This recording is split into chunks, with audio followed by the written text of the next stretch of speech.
Dathan and Laura managed to escape from the Bocas del Toro archipelago in early June 2010. However, their faces were widely publicized in newspapers and on screens, making it difficult for them to hide. In an attempt to lay low, they sought refuge in a resort town near San Jose, Costa Rica. Unfortunately, the hotel owners recognized them and alerted the police. With no other options and law enforcement agencies like Interpol and the Federal Bureau of Investigation on their trail, they made the decision to cross the border once again. The natural border between Costa Rica and Nicaragua is the meandering San Juan River. On the 26th, Dathan and Laura stole a motorboat, forcibly removing its owner, and headed towards the Nicaraguan side. However, their escape did not go unnoticed by a group of soldiers. Confronted by a line of rifles, the fugitives had no choice but to surrender. Despite their attempts to appear as clueless tourists in t-shirts, shorts, and flip-flops, their story did not hold up under scrutiny. They were apprehended, handcuffed, and taken to the nearest police station.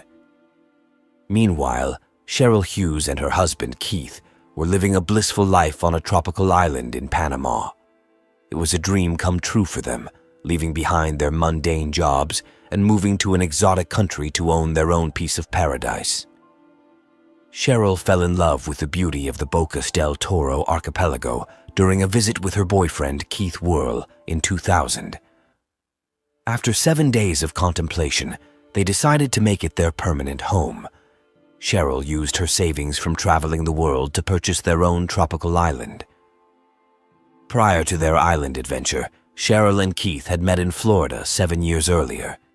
Keith, a carpenter, had built their dream home himself and also owned several rental properties, providing them with additional income. Cheryl's passion for gardening led her to create a beautiful garden, and she also opened her heart to various animals, including a monkey and a Doberman pinscher named Jack. During her time on the island, Cheryl's relationship with Keith flourished, and they eventually tied the knot in 2005. Cheryl cherished her close bond with her family, and they frequently visited her in Bocas del Toro over the years. In particular, her sister Judy had planned a visit in 2010, which would have provided a welcome distraction for Cheryl.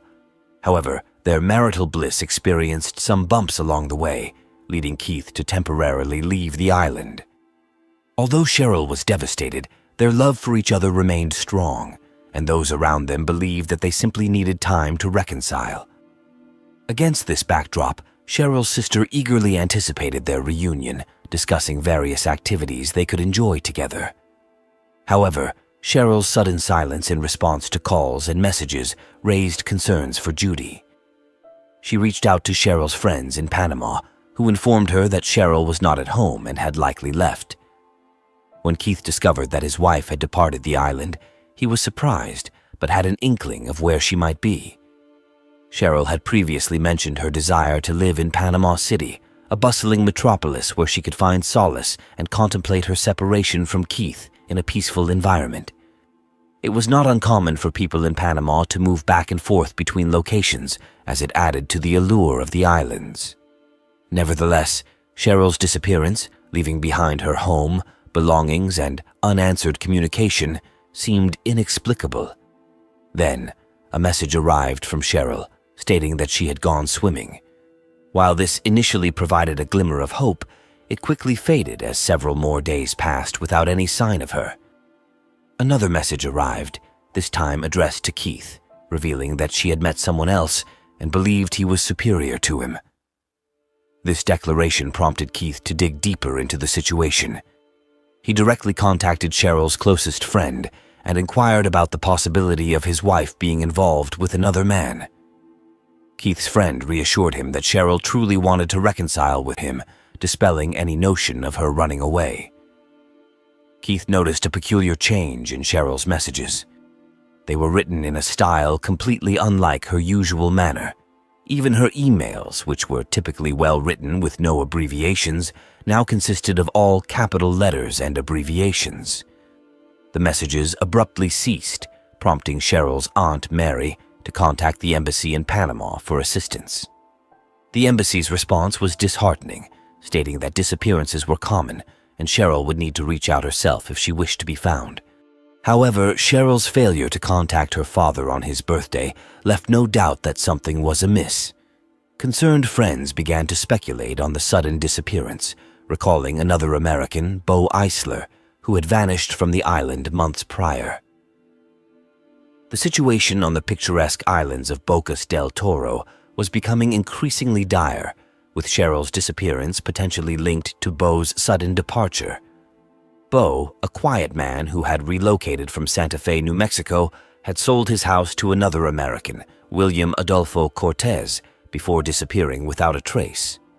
His intentions to move to a new location aligned with his actions, shedding light on the mysterious circumstances surrounding his disappearance.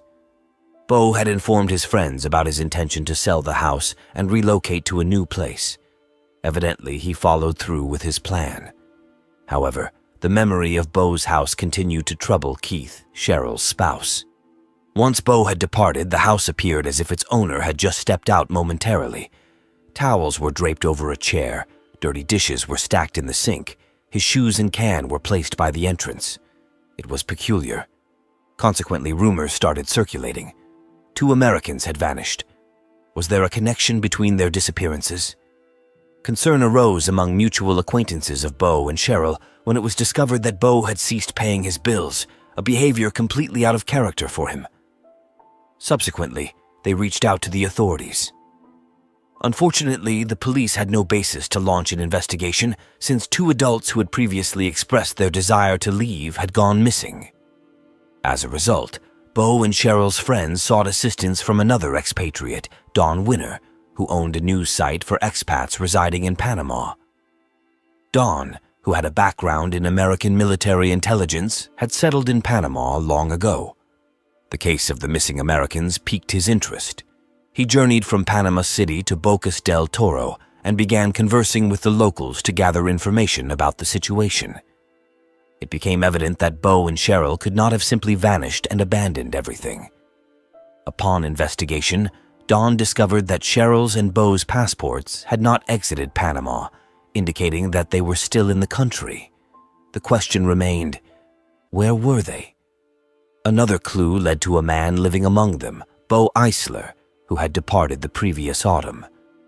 Initially, his departure had not raised any suspicions, especially since he had sold his house to another expat, William Adolfo Cortez, also known as Wild Bill. It was common practice on the island to refer to individuals by their names or nicknames, such as Keith and Cheryl being called Ken and Barbie. The local farm and bar owner was famously known as Wild Bill. Bill and his wife Gina had established a bar in a secluded area accessible only by boat, where foreigners occasionally gathered for drinks. Among the vibrant personalities in Panama, the flamboyant and charismatic Wild Bill always stood out. He had founded a local pirate club and was renowned for his lively parties. Investigator Don Winner discovered that Bill not only acquired Bo's house shortly after Bo vanished, but he and his wife also became the president and secretary of a company they had formed. Bill promptly renovated the house and put it up for sale, indicating his involvement in real estate transactions. In 2007, he purchased a house from the Brown family who resided near Cheryl's house, which included the father, mother, and teenage son. Subsequently, he acquired Bo's house. However, it was his next acquisition that garnered widespread attention. Wild Bill surprisingly announced that he had bought all of Cheryl's property, including the island itself and the guest cottages constructed by Keith. Additionally, the island still contained Keith's tools, Cheryl's possessions, and even her pets.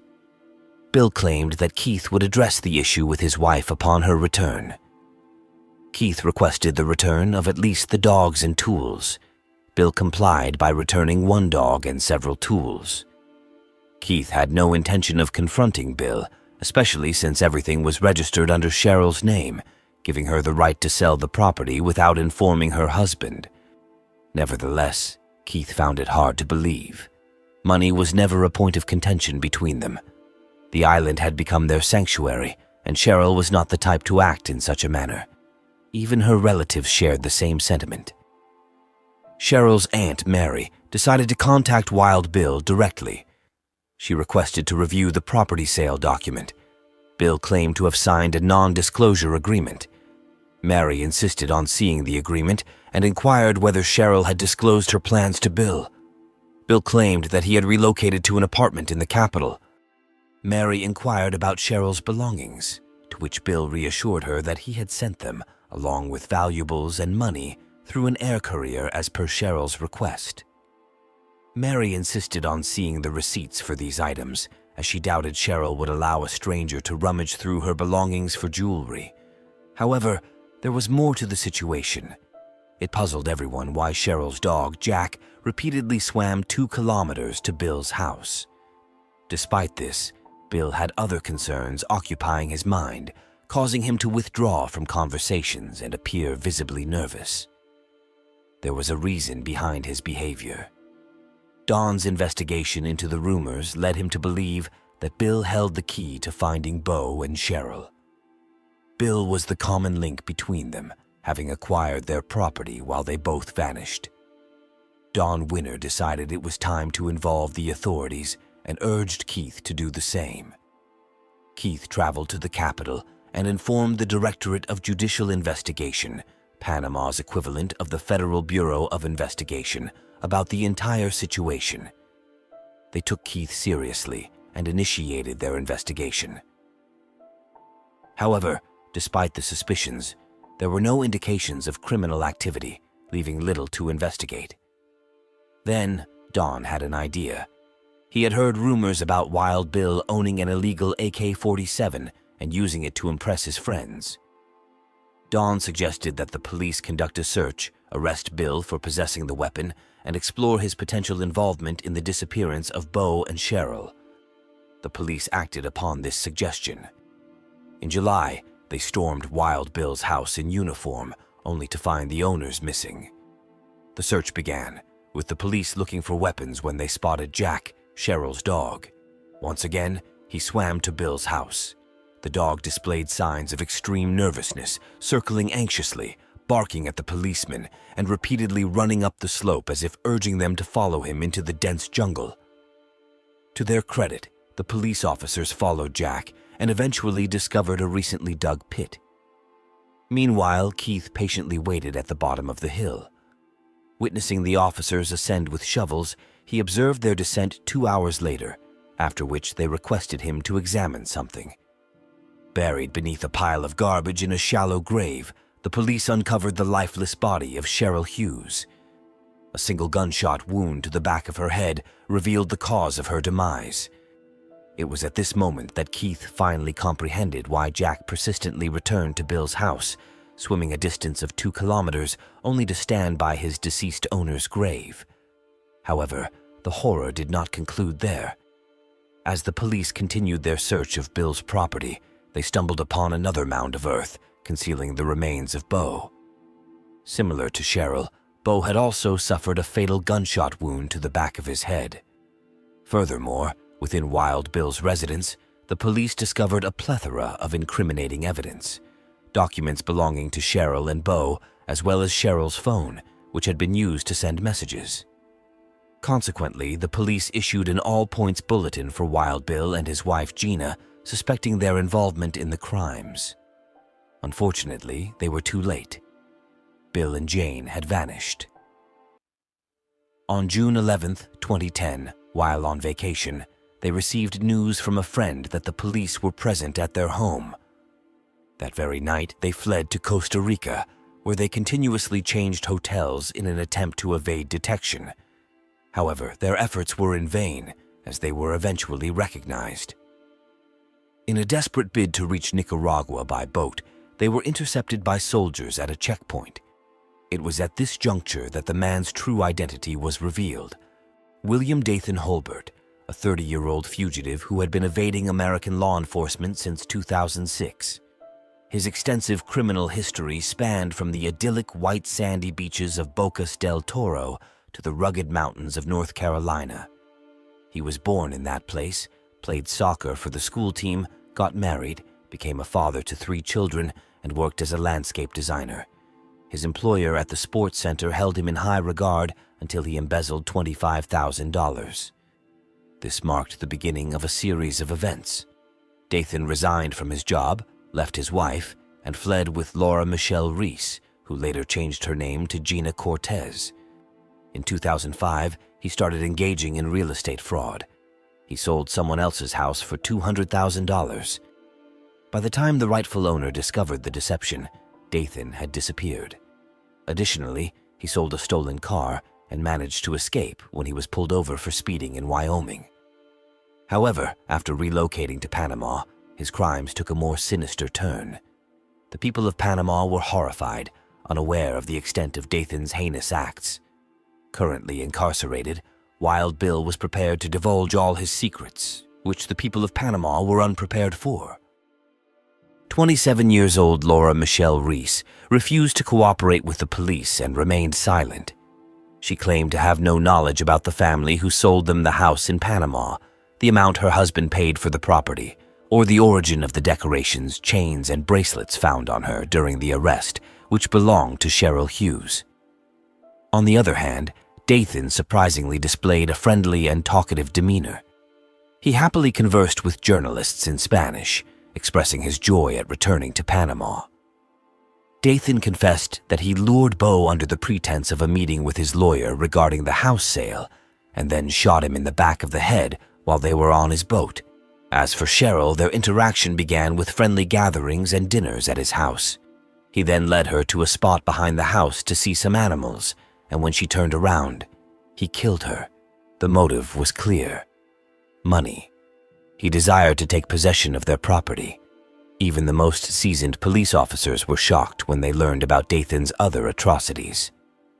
Dathan meticulously sketched out a blueprint of his house, marking crosses to indicate where the bodies were buried. Upon closer inspection of the map, it was evident that there were not just 2 crosses, but a total of 5.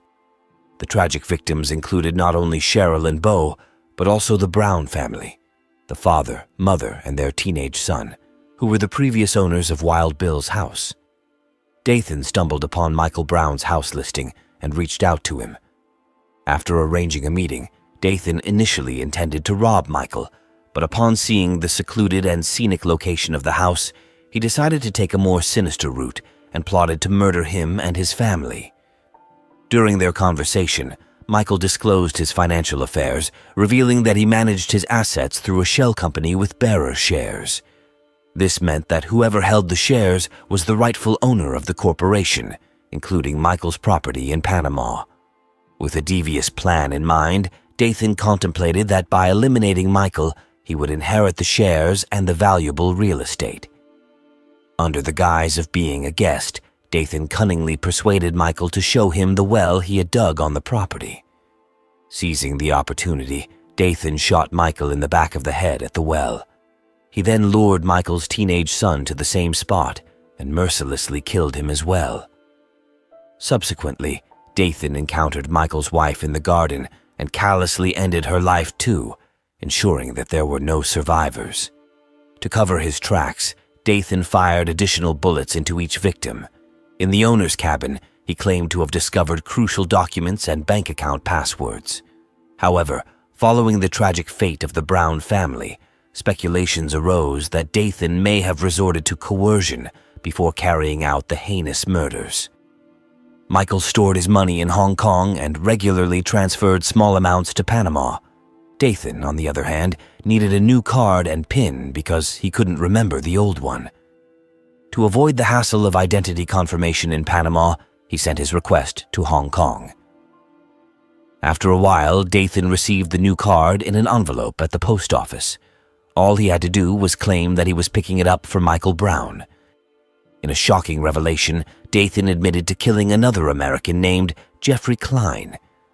According to Dathan, Jeffrey died during a fight on a boat, and in order to escape punishment, he came up with a plan to dispose of the body. He buried Jeffrey and then, a few days later, created a picnic area near the burial site. However, once the truth came to light, people began to view Dathan as a serial killer who kept his victims' belongings as mementos in his house. Despite this perception, Dathan vehemently denies being a serial killer. While he doesn't deny his crimes and immediately confess to them, He claims they never brought him any pleasure. He didn't wake up one day with the intention of killing his neighbors. Dathan acknowledges that he deserves the consequences of his actions, but his remorse and tears are solely for his wife, who now has to endure the aftermath. It will take 7 years to achieve justice in this case. During this time, Dathan's wife divorced him while they were both in prison. In August 2017, he was found guilty and sentenced to 47 years behind bars, while his wife received a 26-year sentence. If there are other victims, it will be nearly impossible to uncover them. After all, Dathan primarily targeted individuals who lived solitary lives before he met Cheryl. His biggest mistake was choosing a sociable woman with a large network of friends and relatives who would tirelessly search for her. It's no surprise that some people never truly disappear. Even while in prison before the trial, Dathan managed to use his phone, computer, and internet access. He continued to log into his Facebook page and even became a sponsor for the inmates' football team, purchasing sports uniforms for them. He currently holds the position of chairman in the Christian organization for inmates, where he dedicates his efforts to serving the incarcerated community. Additionally, he leads an international human rights organization that focuses on advocating for prisoners' rights worldwide. Over time, he was appointed as a chaplain and later became a pastor at the Catholic Church within the prison. Furthermore, he plays a crucial role as a mediator and negotiator, working to resolve conflicts between different aggressive prison gangs. Dathan published his memoirs recounting his escape from the authorities, his subsequent arrest on the Nicaragua-Costa Rica border, his extradition to Panama, and his initial experiences during his time in confinement.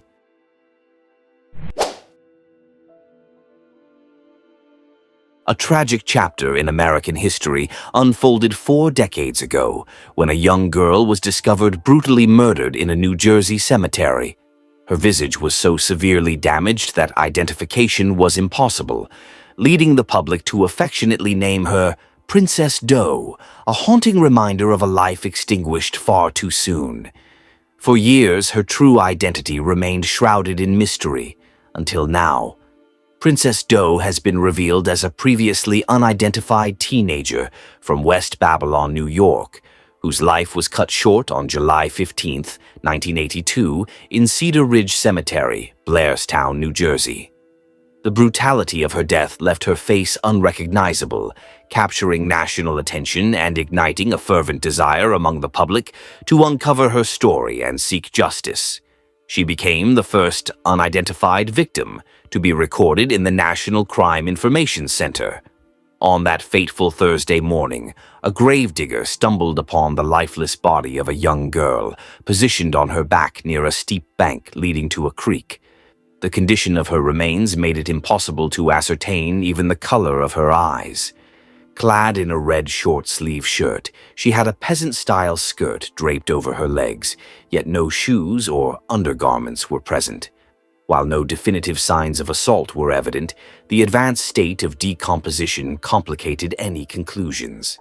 A golden cross necklace was found entwined in her hair, and 2 earrings adorned her left ear, while her right hand bore red nail polish. Notably, she exhibited no surgical scars, distinctive birthmarks, or tattoos, and any potential marks on her head or face were obscured by the condition of her remains. Forensic experts concluded that she was likely between the ages of 14 and 18 and had never been pregnant or given birth. Toxicology reports yielded no evidence of drugs, yet the findings were not entirely definitive due to the significant time lapse between the death and the subsequent discovery of the body. It is surmised that the remains were uncovered after a period ranging from 2 to 3 days, or potentially even weeks, of exposure to the elements. This determination was further complicated by the oppressive heat and humidity that enveloped the region during that time.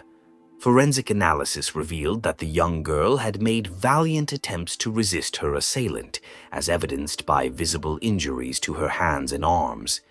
She was laid to rest in Cedar Ridge Cemetery, a short distance from the site of her discovery. In January 1983, funds generously donated by the community facilitated the purchase of a coffin and headstone for the victim. The headstone bore the poignant inscription, "Princess Doe, missing from home, dead among strangers, remembered by all."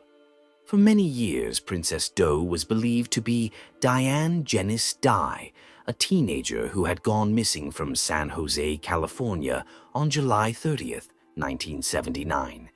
This theory gained traction among several law enforcement officials in New Jersey, who even convened a press conference to assert that Diane Dye was indeed Princess Doe. However, Lieutenant Eric Krantz, the original lead investigator of the Princess Doe case, firmly contended that Diane Dye was not a plausible match for the identity of Princess Doe. This sentiment was echoed by Diane's family and investigators in California, who expressed their outrage at the actions of New Jersey law enforcement. In 2003, a DNA comparison between Princess Doe and a sample from Diane's mother, Patricia, conclusively established that Princess Doe was not Diane Dye. Following the publication of the girl's clothing in the newspaper, a witness named Anne-Marie Latimer came forward, recalling that she had seen a girl in the same attire as Princess Doe purchasing cigarettes on July 13, 1982, merely 2 days prior to the discovery of her body.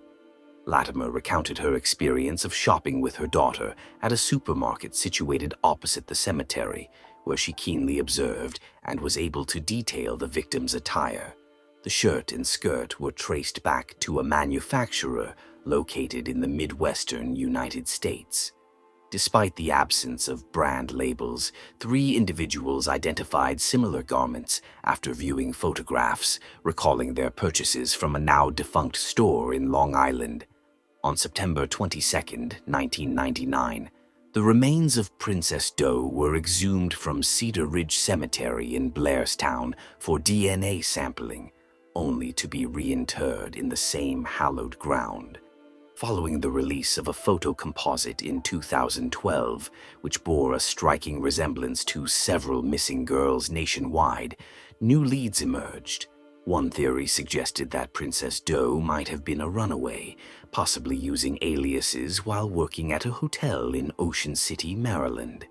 In 2012, an analysis of her hair and a tooth through isotope testing indicated that she was likely born in the United States, with origins traced to the Midwestern or Northeastern regions approximately 7 to 10 months prior. The tooth analysis hinted at a possible connection to Arizona, while it was also believed that she had spent a significant period in Long Island, New York. Lieutenant Krantz, now retired, was the one who first dubbed her Princess Doe during the early stages of the investigation and played a pivotal role in garnering extensive media attention for the case. This case served as a catalyst for the inclusion of unidentified crime victims in the National Crime Information Center database at the national level, with Princess Doe being the inaugural entry by the Federal Bureau of Investigation Director. Following a comprehensive media campaign in 1982, Lieutenant Krantz, the original lead investigator from the Blairstown Police Department, was approached by HBO to feature the Princess Doe case in an upcoming documentary titled Missing. Krantz consented, and the segment was filmed over several weeks, showcasing his pursuit of leads as they emerged. The documentary presented authentic footage capturing the recovery of Princess Doe's remains, alongside exclusive footage from HBO documenting her funeral in 1983. In a bid to uncover new leads, the case was highlighted on America's Most Wanted in 2012. That same year, CNN aired the latest reconstruction of the events surrounding her tragic demise. A poignant memorial service took place on July 15, 2012, marking the 30th anniversary of Princess Doe's discovery at the Ravine Summit, attended by over 100 community members, reporters, and cameras. Attendees were able to view the victim's clothing and photo reconstructions, which were displayed for public observation. On October 12, 2014, Princess Doe received recognition at a local missing persons rally. Throughout the years following the initial discovery of her body and the eventual identification, various theories emerged. Initially, it was speculated that Princess Doe might be Diane Dye, a young girl who had gone missing from California, a theory that has since been conclusively disproven. Another theory suggested that her killer was already incarcerated for a different homicide. John Reese was briefly considered a suspect due to his conviction for murdering another woman in nearby Belvedere, New Jersey, yet no substantial evidence linked him to Princess Doe.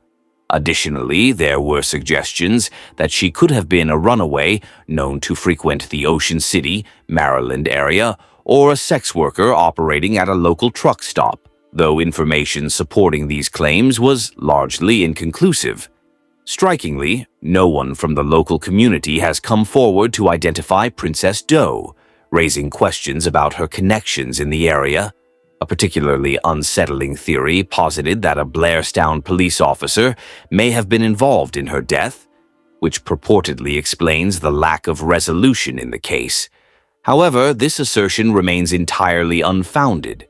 Remarkably, retired law enforcement officials continue to monitor and contribute to the investigation, even after 4 decades. The fifth theory posited that Princess Doe fell victim to a serial killer operating in the vicinity, potentially individuals like Henry Lee Lucas or Joel Rifkin. Despite local law enforcement's awareness of these allegations, none were substantiated. The sixth theory suggested that Princess Doe was an out-of-state teenager employed at a nearby camp, yet this too remained unverified. Now we arrive at the seventh theory, which implicated a man named Arthur Kinlaw in her demise. For many years, this theory held prominence, as numerous details aligned with the case, and it was notably examined on the America's Most Wanted website. Several articles in New York Newsday reference this theory, published in 1999 and 2000. Mr. Kinlaw was already incarcerated for other offenses, but due to the lack of identification of Princess Doe's remains, his connection to her murder could not be established beyond a reasonable doubt. In November 2020, Princess Doe's body was re-exhumed with the aid of a grant allowing for DNA extraction aimed at genetic genealogy.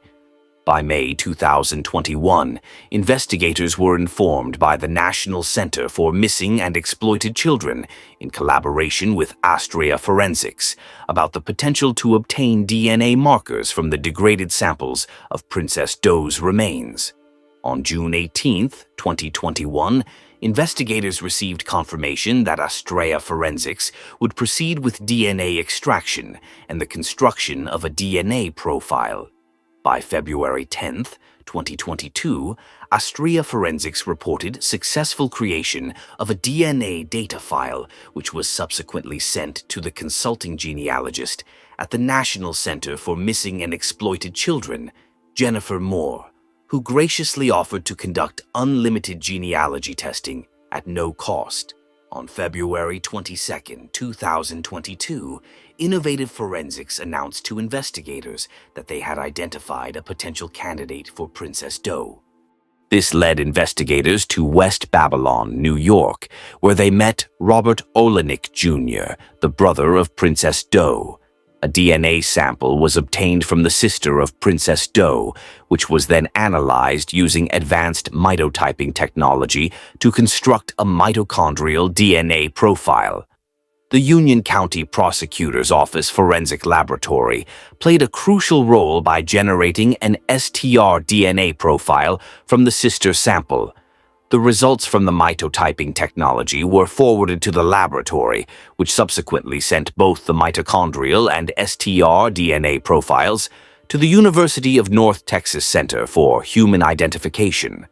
On April 29, 2022, the center successfully identified Princess Doe as Dawn Olenek, with her identity being officially revealed on July 15, 2022, coinciding with the 40th anniversary of her discovery. Robert Olenek Jr. recounted that Dawn had left their home at her mother's behest and was never seen or heard from again. In a significant turn of events in 1999, evidence emerged suggesting that Arthur and Donna Kinlaw might have been implicated in the murder of Princess Doe. Donna was apprehended in California for attempting welfare fraud under the alias Elena, which was linked to a native of Long Island. During police interrogation, she divulged information regarding the murder of Linda, leading to the Kinlaws' incarceration. Donna also recounted details of 2 additional murders committed by Arthur, involving 2 unidentified female victims. When faced with a death sentence, Arthur was accused by Donna of having murdered another woman, a sex worker, in 1982. She claimed to have witnessed the crime while accompanying him in a cemetery. Furthermore, reports indicate that in July 1982, Donna stated that her husband had brought a teenage girl home, left, and returned without her. He allegedly disposed of his clothing and cleaned his vehicle afterward. Following this, he threatened Donna, warning her that if she did not go to work, he would take her life as he had done to the girl. Unfortunately, due to a lack of cooperation, Arthur Kinlaw was never charged. Lieutenant Stephen Spears, a retired member of the Warren County Prosecutor's Office who was involved in the case, revealed that Kinlaw admitted to being responsible for her demise. However, he noted, "I lack the physical evidence to substantiate that claim, and without knowing the identity of Princess Doe, I cannot establish any connections or timelines that would place him in proximity to her." Spears expressed skepticism regarding the confession, as the Kinlaws failed to provide a name for Princess Doe, despite asserting they had spent time with her. While he questioned the reliability of their accounts, Spears does not believe the victim originated from Long Island, New York. Nonetheless, Donna Kinlaw was interviewed by a forensic artist who produced a sketch of the girl she alleged to have encountered, which bears a resemblance to the latest composite. Arthur Kinlaw remains incarcerated on 2 counts of second-degree murder. Following the 2022 investigation that identified Princess Doe as Dawn Olenek, Arthur Kinlaw was reevaluated as a suspect and subsequently charged with Olenek's murder. Dawn Olenek, born on August 5, 1964, was a junior at Connequot High School in Bohemia, New York, where she lived with her mother and sister until she left the family residence. According to her brother, she was expelled from her home by their mother. Tragically, she was murdered in a cemetery, leaving no trace of her true identity. For over 2 decades, however, the identity of her suspected killer was widely known. In 1999, Donna Kinlaw, the wife of Arthur Kinlaw, who is currently serving time for the murders of several other women on Long Island, linked her husband not only to those cases, but also to the horrific murder of the girl in the Blairstown Cemetery. In a revealing interview with Newsday at that time, Donna Kinlaw recounted how her husband brought a girl, approximately 18 years old, back to their home in Central Islip during the summer of 1982.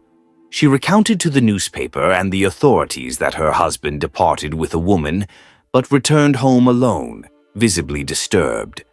Approximately 2 weeks later, as reported by Newsday, she discovered that police in Belvedere, New Jersey, had unearthed the body of a deceased girl who matched the description of the young woman who had been in their home that fateful night. He kept asking, "What does it say? What does it say? Does it reveal who the victim was?" She recalled her husband inquiring as she read the article aloud to him.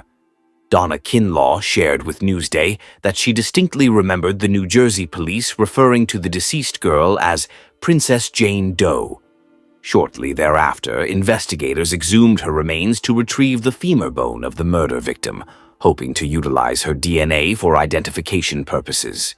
Indeed, investigators confirmed that Arthur Kinlaw had confessed to the New Jersey murder in written statements dating back to 2005. However, it was not until April of this year that Dawn Olenek was definitively identified.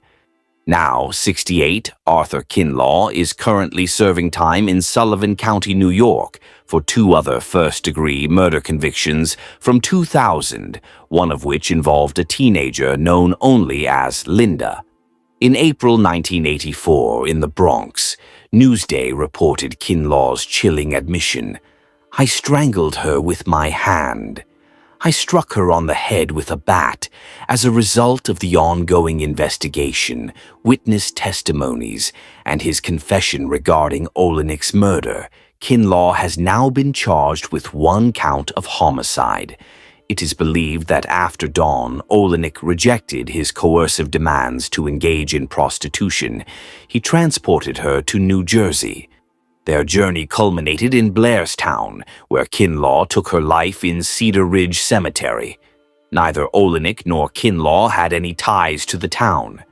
Kinlaw remains incarcerated at the Sullivan Correctional Facility in Fallsburg, New York, while investigators diligently seek to reconstruct Dawn Olenik's final movements, leading up to her tragic demise. The DNA Doe Project, officially recognized as DNA Doe Project Incorporated, is a distinguished American nonprofit organization comprised of dedicated volunteers committed to the identification of unidentified deceased individuals, often referred to as John or Jane Doe, through the innovative application of forensic genealogy. This remarkable team diligently works to uncover the identities of victims from tragic events such as automobile accidents, homicides, and other extraordinary circumstances, including those who may have taken their own lives under assumed identities. Established in 2017, the organization has achieved notable success, particularly in the captivating case of Princess Doe, which has showcased the profound potential of genealogical DNA testing. In this instance, a seemingly inconsequential molar root, weighing a mere 200 grams, became the key to unlocking a mystery that had stumped investigators for nearly 4 decades. Collaborating with the National Center for Missing and Exploited Children, Princess Doe's molar and an eyelash were sent to Astria Forensics in 2021 for DNA extraction. A forensic supervisor from the National Center remarked on Astria's unique capabilities, stating, "What sets Astria apart is their ability to extract DNA from samples that are degraded or otherwise deemed unviable. We were confident that if anyone could retrieve the necessary information, it would be Astria, and they succeeded." The CEO of Astria Forensics conveyed to the National Center for Missing and Exploited Children their fortunate discovery that the DNA was remarkably well preserved, enabling the extraction of millions of data points to construct a comprehensive DNA profile. This singular DNA extract contained hundreds of millions of unique human DNA fragments, the CEO explained. With this sequencing data, we were able to reconstruct her entire genome's single nucleotide polymorphisms, or SNP profile.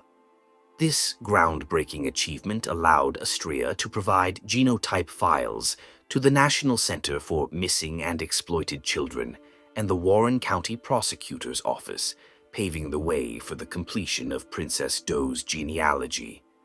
This groundbreaking technology, unimaginable 4 decades ago, provided the pivotal breakthrough investigators had long sought to unveil the identity of Princess Doe. Following the completion of sequencing by Astria, innovative forensic investigations embarked on employing advanced investigative genetic genealogy techniques to construct a family tree that would ultimately reveal the true identity of Princess Doe, now recognized as Dawn Olenik.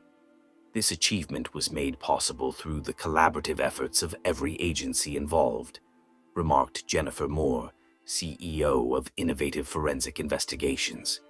Our team possesses a rich array of skills that empower us to uncover answers in complex cases.